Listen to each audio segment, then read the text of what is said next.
Hello dear students, welcome to my video lecture. In today's video lecture, I am going to start new unit that is numerical methods. तो numerical methods में सबसे पहले हम देखने जा रहे हैं solution of transcendental equation. But what is mean by transcendental equation? जैसे कि आप लोग अलजेब्रिक इक्वेशन के साथ फैमिलियर है, right? But once I repeat algebraic equation, so algebraic equation से भी पहले मैं आपको अलजेब्रिक पॉलिनोमियल बताना चाहूंगी. तो जैसे कि आप देखते हैं x cube plus thrice x minus 2. So this is the algebraic polynomial. Why it is algebraic polynomial? Because it involve power of x variable, कुछ वेरिएबल की यहाँ पर पावर्स का यूज करके एक पॉलिनोमियल यहाँ पर फॉर्म की गई है. That's why it is called as algebraic polynomial. और अगर मैं इस पॉलिनोमियल को जीरो के साथ इक्वेट कर देती हूँ, then it becomes equation, and this equation is called as algebraic equation. But हम इन जनरल अलजेब्रिक पॉलिनोमियल कैसे डिफाइन करते हैं? तो यहाँ पर मैं polynomial of degree n define करना चाहूंगी. So if you observe this polynomial, यहाँ पर वेरिएबल की जो मैक्सिमम पावर है that is 3. That's why this is algebraic polynomial of degree 3. So in general, I am going to define polynomial of degree n. So this polynomial of degree n is denoted by Pn of x. तो of course यहाँ पर अगर मैं degree n की polynomial define कर रही हूँ, that means coefficient of x to the power n must be non-zero. Okay, so this Pn of x can be defined as a0 x to the power n plus a1 x to the power n minus 1 plus up to so on an. So yeah, here a0 must be non-zero. अगर a0 की value 0 होगी, then what happens? Then this polynomial becomes polynomial of degree n minus 1. But यहाँ पर polynomial of degree n होने के कारण यहाँ पर मैंने कंडीशन रख दी है a0 must be not equals to 0. So this polynomial is called as algebraic polynomial. And if I compare this polynomial with 0, I equate with 0, then it is called as algebraic equation. But यहाँ पर हम transcendental equations के solution find करने जा रहे हैं. But how to define transcendental equation? तो जैसे कि मैंने यहाँ पर वेरिएबल्स की पावर कंसीडर की हुई है, right? This polynomial involve only terms of x and constants. But if some equation involve logarithmic function, exponential function और trigonometric function, then such a equation are called as transcendental equations. So see, if Pn of x equals to 0 involves other type of functions like trigonometric function, exponential function, logarithmic function, then this equation is called as transcendental equation. तो example के तौर पर मैंने यहाँ पर तीन equation लिखी हुई है. x e raised to x minus 2 equal to 0. यहाँ पर एक्सपोनेंशियल फंक्शन इन्वॉल्व है, that's why it is transcendental equation. Second example देखिए तो x sin x plus cos x, इसमें ट्रिग्नोमेट्रिक फंक्शन प्रेजेंट है, that's why it is transcendental equation. And last example में logarithmic function होने के कारण it is also transcendental equation. But अगर आप इस फंक्शन की बात करें, it doesn't involve other type of function like trigonometric, logarithmic, exponential.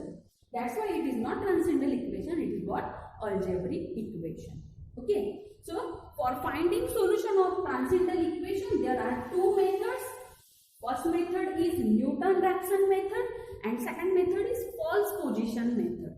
False position method is also called as regular falsy method.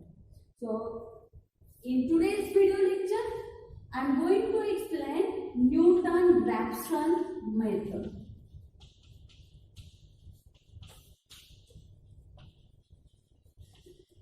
So these two methods are used to find solution of transcendental equation. Now let us see the working procedure of Newton-Raphson method.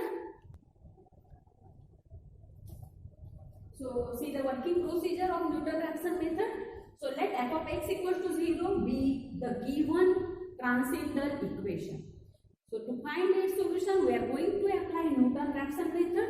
So in very first step, we take approximate initial root x0. But approximate मतलब कैसे लेंगे?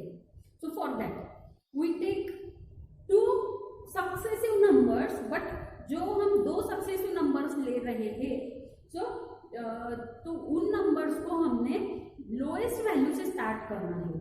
For example 0, 1, 2, 3, 4 up to so on. और अगर हम इधर ले तो -1, -2 है ना. So these are suppose if I consider 0 and 1, these are two successive numbers. ठीक है. So here we take two successive numbers. तो मैं यहाँ पर in general बताना चाहूंगी. So we take two successive numbers A and B such that f of A and f of B are of opposite signs. They are of opposite signs.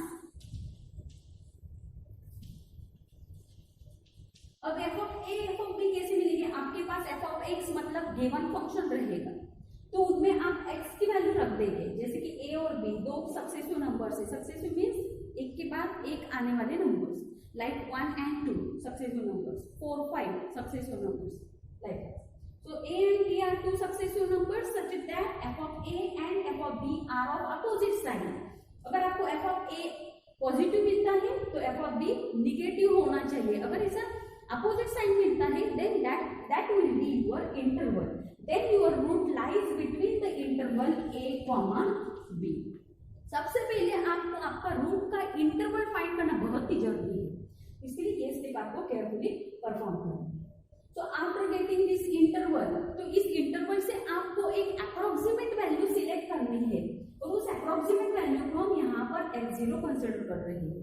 अब जब आप approximate value ले ही रहे हैं, for example 0 और 1 के बीच की अगर मेरे को वैल्यू लेनी है, तो there are infinitely many values like 0.1, 0.2, 0.3 up to so on 0.9 and then 1, right. तो 0 और 1 के बीच में इतने नंबर्स आते हैं, और भी अगर आप लेना चाहें तो यहाँ पर 0.11, 0.12 ऐसे भी वैल्यू आप ले सकते हैं, बट इतना अप्रोक्सीमेशन हम नहीं लेंगे. तो यहाँ पर हम 0, then 0.1, 0.2 इस टाइप से हम यहाँ पर कंसिडर करेंगे. बट ये कंसिडर करने के बाद भी, जैसे कि हम यहाँ पर न्यूटन रैप्सन मेथड देख रहे हैं, तो इन जनरल आपको क्या करना है, इन दोनों की मिड वैल्यू यहाँ पर कंसिडर करनी है. एक्चुअली मिड वैल्यू नहीं भी ली आपने, कोई भी एक रैंडम वैल्यू पिक की तो भी चल सकता है. बट अगर आपने जो वैल्यू पिक की तो हो सकता है यहाँ पर नंबर ऑफ इटरेशंस कम ज्यादा हो सकते हैं. ठीक है. बट आप कोई भी वैल्यू इनके बेस बिटवीन आप चूज कर सकते हैं. बट मैं यहाँ पर आपको बताना चाहूंगी कि जैसे कि न्यूटन रैप्सन मेथड में आप चाहे तो इन दोनों का मिड पॉइंट भी ले सकते हैं. तो अगर आपके पास इंटरवल है a, b, इनका मिड पॉइंट कैसे मिलेगा आपको? a plus b upon 2. Actually this is not the proper way, but मैं आपको रफली बताना चाहूंगी कि आपको x0 पॉइंट कैसे लेना है. सबसे पहले आपको इंटरवल आइडेंटिफाई करना है, then after we choose the mid point with the help of a plus b divided by 2 formula. तो अगर आपका इंटरवल 0, 1 है तो आपकी x0 की वैल्यू यहाँ पर मिलेगी 0 plus 1 by 2, that is half, 0.5, like. ठीक है. So after getting this approximate initial root x0, we apply Newton-Raphson method. अब Newton-Raphson method का फॉर्मूला है x n plus 1 equals to xn minus f of xn upon f dash of xn. अब f of x मतलब आपका given function, यहाँ पर आपको f of x का डेरिवेटिव भी लगेगा. That's why you can evaluate f dash of x also. Okay. तो आपने जो x0 की वैल्यू निकाली, तो आप देख सकते हैं यहाँ पर n की वैल्यू जो है 0 से स्टार्ट हो रही है. सो अगर मैं n इक्वल्स टू अगर 0 यहाँ पर पुट करती हूँ, तो n इक्वल्स टू 0 के लिए यही फॉर्मूला आपका रहेगा, x1 equals to x0 minus f of x0 upon f dash of x0. तो जैसे कि हमने सबसे पहले इंटरवल आइडेंटिफाई किया, बाद में इस इंटरवल से हमने एक अप्रोक्सीमेट रूट यहाँ पर चूज किया, दैट इज x0. तो for example x0 equals to suppose 0.5. ठीक है. तो मैं अगर यहाँ पर x0 की वैल्यू 0.5 रखती हूँ, तो यहाँ पर मुझे मिलेगा 0.5 minus f of 0.5 upon f dash of 0.5. and then you can evaluate this value of x1. ठीक है. In similar way you can evaluate x2, x3, x4 up to so on. अब मैंने जैसे कि यहाँ पर up to so on mention किया है, तो क्या आप इनफाइनाइट वैल्यू निकालते रहेंगे यहाँ पर? बिल्कुल नहीं. तो यहाँ पर आपको क्वेश्चन केयरफुली देखना होगा. अगर क्वेश्चन में मेंशन है कि solve the equation using Newton reaction method, correct up to 3 decimal places. जैसे कि मैंने यहाँ पर एक क्वेश्चन दिया है, solve x e raised to x minus 2 equals to 0, correct up to 3 decimal places. If it is asked to find root, correct up to 3 decimal places. मतलब suppose आपकी x1 की वैल्यू यहाँ पर मिली है 0.618 और मैंने करेक्ट अप टू अगर 3 decimal places पूछे हैं तो मैं यहाँ पर 4 डेसिमल लिखूंगी. अगर मुझे correct up to 4 decimal places अगर पूछे तो मैं 5 डेसिमल्स यहाँ पर लिखूंगी, so that we can get more appropriate value. So यहाँ पर मैं अगर 4 डिजिट लिखती हूँ, फॉर एग्जाम्पल 0.6184, सपोज x2 की वैल्यू मुझे मिली है 0.6196 and suppose x3 is 0.619 say 9 या तो फिर 4. ठीक है. तो अगर आप यहाँ पर ऑब्जर्व करें x2 और x3 की वैल्यू अगर ऑब्जर्व करें तो यहाँ पर x2 और x3 की value decimal correct up to 3 decimal places, मतलब डेसिमल पॉइंट से अगर मैं 3 प्लेसेस ऑब्जर्व करूं तो both values are same, correct up to 3 decimal places. That's why here I stop the procedure. ठीक है. अगर मुझे यहाँ पर कुछ अलग वैल्यू मिलती है लाइक 618 से 9, तो यहाँ पर अगर ऑब्जर्व करें तो 3 डेसिमल प्लेसेस सेम नहीं है, तो इसलिए आपको और 4th इटरेशन भी आपको परफॉर्म करना होगा. तो इटरेशन हमें कब तक परफॉर्म करने हैं? अगर आपको पूछा है find root correct up to 3 decimal places, तो आपको पिछला इटरेशन और करंट इटरेशन के 3 डेसिमल प्लेसेस ऑब्जर्व करने होंगे. if 3 decimal places are similar, then you stop the procedure, otherwise you can take next iteration. So यहाँ पर आपको याद रखना है न्यूटन रैप्सन का फॉर्मूला, क्योंकि मैंने जैसे कि बताया है ट्रांसेंडेंटल इक्वेशन फाइंड करने के अपने पास 2 मेथड्स होती है. One is Newton Raphson method, second is false position method, and this false position method is also called as regular falsi method. So इन दोनों जो मेथड्स है, इन मेथड्स में सिर्फ फॉर्मूला का डिफरेंस है. जैसे कि मैंने न्यूटन रैप्सन का फॉर्मूला यहाँ पर ये वाला नोट डाउन किया है, इन सिमिलर में मैं आपको थोड़ा सा रेगुलर फॉल्सी की भी आइडिया देना चाहूंगी. अगर इस वीडियो में पॉसिबल है तो मैं रेगुलर फॉल्सी भी एक्सप्लेन करूंगी, otherwise I may explain it in next video lecture. Okay. So regular falsi method की अगर आप बात करें तो उसमें x का फॉर्मूला होता है a into F of B minus b into F of a upon a minus upon F of b minus F of a. So this is formula of regular falsi method.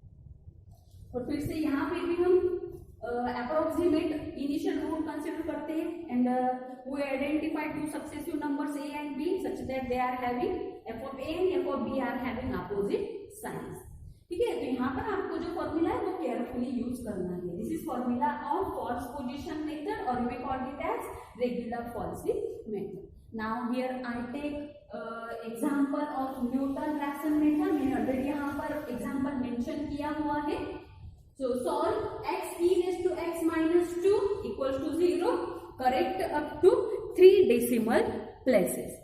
तो देखिए यहाँ पर हम Newton Raphson method use करने जा रहे हैं. तो सबसे पहले आपके पास f of x मतलब कौन सा फंक्शन है? So here f of x means जैसे कि हम जो इक्वेशन सॉल्व करते हैं that is of the form f of x equals to 0. तो अगर मैं इस इक्वेशन को f of x equal to 0 के साथ कंपेयर करती हूँ तो मुझे f of x मिलता है x e raised to x minus 2. तो जैसे कि हम न्यूटन रैप्सन मेथड यूज कर रहे हैं, so we need its derivative also, right? So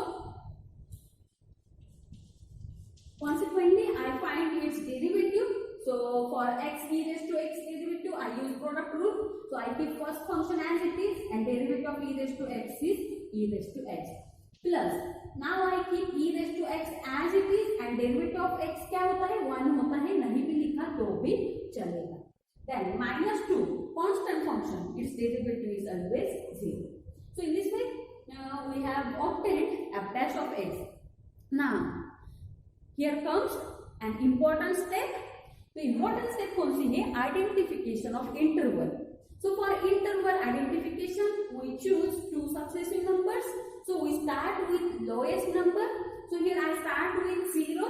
So if you observe f of 0 की अगर आप वैल्यू फाइंड करते हो, हाँ, और ये जो आप वैल्यूज फाइंड कर रहे हैं ना, you should write it in rough notebook, rough work रहेगा, ठीक है. बट मैं यहाँ पर एक्सप्लेन करना चाहूंगी. तो जैसे कि अगर आप f ऑफ 0 की वैल्यू, हम कॉन्सिक्वेंट टू सक्सेसिव नंबर्स यहाँ पर 0 और 1 चेक करते हैं. अगर मुझे 0 के लिए f ऑफ 0 की वैल्यू और f ऑफ 1 की वैल्यू, अगर इन दोनों की साइंस अपोजिट रहती है, देन आपका इंटरवल रहेगा 0,1. तो हम देखते हैं f ऑफ 0. तो अगर मैं x equals to 0 put up करती हूँ इक्वेशन नंबर 1 में, तो मुझे मिलेगा 0 into e raise to 0, that is 0 minus 2, that is -2. Negative sign है ना, लेस देन 0, निगेटिव साइन के लिए. ना आई चेक f ऑफ 1, तो मुझे मिलेगा 1 into e raise to 1 minus 2. तो जैसे कि हमें मालूम है e रेस टू 1 मतलब e की वैल्यू होती है 2.718, या तो फिर यहाँ पर जैसे कि कैल्सी अलाउड है, you may perform these operations on calci, ठीक है. तो अगर आप कैल्सी पर इसकी वैल्यू इवेल्युएट करते हो तो e की वैल्यू क्या होती है 2.718, ठीक है, माइनस 2. तो इसकी वैल्यू हमें मिलेगी 0.718. So this value is positive, right? That is greater than 0. So if you observe for 0 and 1, here we get opposite signs. Means 0,1 is our interval. Okay, and hence root of f of x lies between 0,1. अगर आपको यहाँ पे भी negative sign मिलती थी तो आप क्या करते थे? सपोज मुझे यहाँ पर निगेटिव साइन मिली है, then I will check next number, that is f of 2, ठीक है. तो सपोज f ऑफ 1 के लिए मुझे निगेटिव साइन मिली है, और अगर मुझे f ऑफ 2 के लिए पॉजिटिव साइन मिलती है, then our interval will be 1,2. But यहाँ पर ऑलरेडी हमें अपोजिट साइंस मिल चुकी है, that's why 0,1 is our required interval. Now after choosing suitable interval, बारी आती है अप्रोक्सीमेट इनिशियल रूट की, क्योंकि आपको कहीं से तो भी स्टार्ट करना होगा. So for that initial root, जैसे कि मैंने आइडिया एक ट्रिक आपको बताई थी कि हम यहाँ पर न्यूटन रैप्सन मेथड में प्रेफरेबली इसका मिड पॉइंट लेने वाले हैं, ठीक है. You may take some other number, ठीक है, आप कुछ भी नंबर ले सकते हैं, but preferably we take its mid value. तो 0 और 1 की अगर आप मिड वैल्यू निकालें तो 0 + 1 अपॉन 2, दैट इज 0.5. तो इनकी मिड वैल्यू क्या रहेगी 0.5. Okay, that's why I take x0 equals to 0.5. Okay, so we take x0 equals to 0.5 as an approximate initial root. Okay, now this is very important step. Now we apply Newton-Raphson method. Therefore, by Newton-Raphson, मैं यहाँ पर short form use करूँगी NR method, that is Newton-Raphson method. तो यहाँ पर हम general formula लिख देंगे, that is xn + 1 equals to xn minus f of xn upon f dash of xn, and value of n start with 0, right. So here we put n equals to 0, that's why x1 equals to आएगा x0 minus f of x0 upon f dash of x0. अब अब यहाँ पर जैसे कि अपने x0 की value कितनी है 0.5 है, तो यहाँ पर आपको x1 मिलेगा 0.5 minus f of 0.5 upon f dash of 0.5। तो आप अगर यहाँ पर x की जगह पर 0.5 वैल्यू रखते हैं तो आपको f ऑफ 0.5 और f डैश ऑफ 0.5 की वैल्यूज यहाँ पर मिलेगी। So again you can use calci. So these are values of f of 0.5 and f dash of 0.5. So after calculations, value of x1 becomes 0.9755. Okay, so this is x1. Now if you observe value of x0 हमने क्या लिया था 0.5 लिया था और x1 की value कितनी मिली है 0.9755. तो यहाँ पर values are not correct up to 3 decimal places. That's why here we take next iteration. So we find x2. अब यहाँ पर अगर आप n की जगह पर 1 रखते हैं तो आपको x2 का फॉर्मूला मिलेगा। तो x2 will be x1 minus f of x1 upon f dash of x1. But x1 न लिखते हुए हम 0.9755 लिखेंगे। So x2 will be 0.9755 minus f of 0.9755 upon f dash of 0.9755. फिर से हम f of x f dash of x में x की जगह पर रख देंगे 0.9755. So we get these values and after calculations here x2 becomes 0.8633. फिर से अगर आप ऑब्जर्व करें पिछला इटरेशन और ये वाला इटरेशन, तो यहाँ पर जो डेसिमल प्लेसेस की वैल्यू है, डेसिमल प्लेसेस के बाद की जो वैल्यूज है, they are not matches anywhere, right? That's why here we perform next iteration. तो आपको x3 लेना पड़ेगा। तो x3 is 0.8633 minus f of 0.8633 upon f dash of 0.8633. Again perform operations on calc. So it gives us value 0.8526. तो फिर से अगर आप यहाँ पर 3 डेसिमल प्लेसेस ऑब्जर्व करें तो यहाँ पर 3 डेसिमल प्लेसेस इक्वल नहीं है, right? That's why we can take next iteration. फिर से हम नेक्स्ट इटरेशन की तरफ चलते हैं। So here I take x4। So x4 हमें लेना होगा 0.8526 minus f of 0.8526 upon f dash of 0.8526. Again, by performing calculations on calc, it gives us value 0.8526. तो अगर आप यहाँ पर 3 डेसिमल प्लेसेस ऑब्जर्व करें इस इटरेशन के और पिछले इटरेशन के, if you observe 3 decimal places, here it is 852, here it is also 852. That's why here we stop the procedure. Okay, so अपना required answer क्या होगा 0.852. Actually हमें यहाँ पर correct up to 3 decimal places चाहिए, but हमें यहाँ पर जो आंसर जो है correct up to 4 decimal places मिल चुका है. That's why we can take this whole value. So here required value is x equals to 0.8526. क्या होता था अगर लास्ट वैल्यू अगर कुछ डिफरेंट रहते थे like 29, then in that case हम क्या लेते थे वैल्यू x की वैल्यू 0.852 होगी, ठीक है? बट यहाँ पर चारों भी डेसिमल सेम होने के कारण मैंने वैल्यू ली है 0.8526. ओके, इटरेशन हमने क्यों स्टॉप की है? Because values of x3 and x4 are correct up to 3 decimal places.